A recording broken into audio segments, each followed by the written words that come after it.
Hello amazing people, welcome back to my YouTube channel. If this is your first time here, hi, I am Mahtilda and on this channel we share tips for international students as well as lifestyle vlogs. So if this is the kind of content you like, please make sure you like, comment and subscribe, and definitely turn on your post notification bell so that you get notified whenever I post a video. I know that most of you are planning on coming over to the UK for your master's program, and it can be really overwhelming on the whole application process. You're trying to figure out the documents you need to submit, you're trying to know how to go about the whole process, and most importantly you're trying to have an idea on how much you need to spend when it comes to paying for different fees. And I'm telling you, you cannot run away from some of these fees, and that is where this video comes in handy. I'm going to be sharing with you a breakdown of the different fees you need to pay for while applying for schools here in the UK. So if this is the kind of video you like, please do not forget to share this video and like this video, because the more you like, the more you comment, the more you subscribe, the more YouTube recommends my videos to new subscribers and new audience who will find my channel entertaining as well as informative. And let's get right into the video.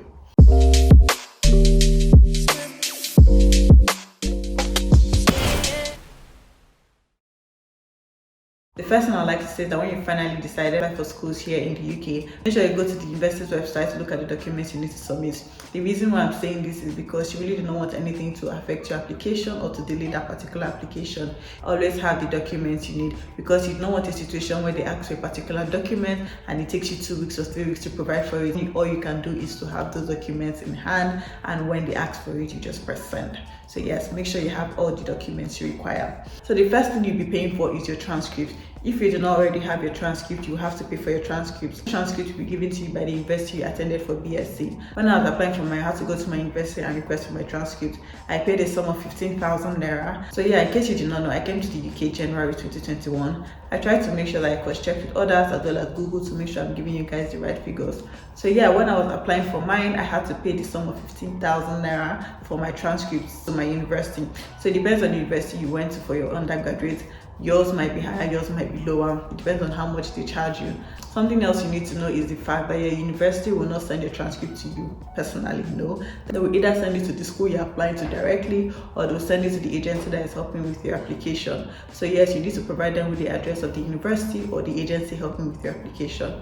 Also, when I paid for my transcript, I had to pay for delivery for it to be sent to the agency I was using. I think then I paid about 10,000 naira for delivery for DHL. Yes, I paid about 10,000 naira for delivery. It might be much now because everything in Nigeria is increasing. So yeah, that's the amount I paid for transcript and for delivery. Next thing you need to pay for after getting your transcript is your IELTS. So this particular fee is not compulsory. Depends if your university requires an IELTS exam. If they do not require an IELTS exam, that means you do not have to pay for this. But if they do, you have to pay a sum of 84,000. Yeah, you have to pay a sum of 84,000 for IELTS. So for most people, whenever the university requires them to write the IELTS exam, they tend to provide letters from their university or from their vice chancellor stating that they were taught in English. So yes, English is their first language and they can speak and understand English. Well, my turn, I did not know about that, so I had to write the IELTS exam. The next thing you're going to be paying for is your CAS. Your CAS stands for Confirmation of Acceptance for Students. So this particular amount you're going to be paying means that you've decided on going to that university. So let's say you apply to 3 universities and you got admission for the 3 schools, but you prefer A to B and C. So paying for CAS in A means that you're going to be going to that university. I think this amount differs, but you can pay up to the sum of £3,000 for your CAS, and once you pay this amount, you'll be given your CAS letter which has like your details and your sponsorship on it. If you have more than £3,000 to pay for the school, let's assume you have like half of your school fees already, you can as well pay that and it will be deducted from the balance of your school fees. So when you pay the half of the school fees, you do not need to pay the £3,000 again. You've practically paid for your CAS and half of your fees. So yes, when you make that payment, you will also be given your CAS. Or if you are able to make the full payment, you will also be given your CAS. So your CAS is the next thing you have to be paying for. The next thing you'll be paying for after your CAS is your passport. I really hope you have your passport all sorted out before you start your application, because guys, you don't have to apply for passport in Nigeria. It can be really crazy. So yes, make sure that you have your passport. When I applied for my passport, I paid a sum of 25,000 naira. And when I tell people I paid 25,000 for passport, they're like, you're lucky, because the amount people pay for passport is ridiculous. People are paying the sum of 50,000 naira, 60,000 naira, 70,000 naira, depending on who you know. Follow who know road, follow who know road. So this particular amount differs. You can pay 50,000 naira for your passport, you can pay 60,000 naira for your passport. So it all depends on who you meet and who sent you to the immigration office. So yes, this particular amount differs. Something else I want to add is that when you're paying for your cars or half of your school fees or your full school fees, try to make sure that you're using the bank rates. Guys, let me tell you, black market is crazy.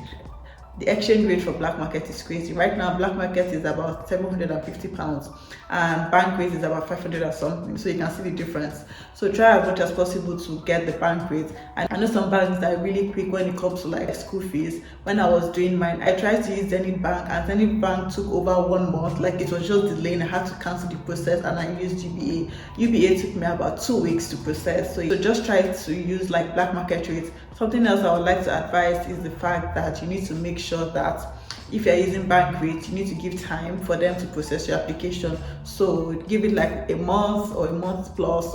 Just try and avoid black market because black market is very, very expensive. Something else you need to know before paying for your cars is the fact that you need to cross-check with your university if there is any discount or scholarship that is going to be allocated to you as an international student.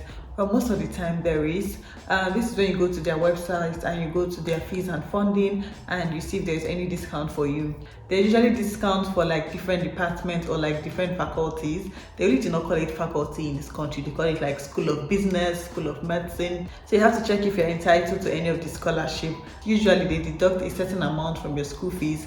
When I was making my application, they deducted a sum of £3,000 from me. Yeah, so just cross-check because I mean, you're trying to look for every possible way to save any amount of money that you can. The next thing you'll be paying for is your visa. Visa costs about £348 according to the UK government website. I'm going to be leaving it on the screen. And the reason why I'm leaving this website on the screen is the fact that if you're going to be using an agency, you need to make sure that you're paying the right amount and you're not paying extra for anything at all. So yes, the amount you're going to pay for visa is £348. When I was doing my application, I paid for priority, and priority costs an extra £220. When you pay for priority, you receive your visa within a week. Yes, because I know there's priority, there's super priority, and there's standard. Standard takes about 2 to 3 weeks. Priority takes about 1 week, and super priority takes about 24 hours. So it depends on how much you're willing to spend. So yes, the next thing you'll be paying for is your tuberculosis test. I don't know if all applicants from different countries are required to pay this amount, but I know that if you're coming from Nigeria, you need to do your tuberculosis test. And for this tuberculosis test, you need to make sure that you go to an authorized center. You don't just want to walk into any place and do your tuberculosis test. You need to make sure that you go to an authorized center. I know they have one in Abuja and they have one in Lagos. I don't know if they have it in any other city, but I'm very sure of Abuja and Lagos. And your tuberculosis test will cost about 57,800 naira. Let's just say 58,000. Yes, so it will cost about 58,000.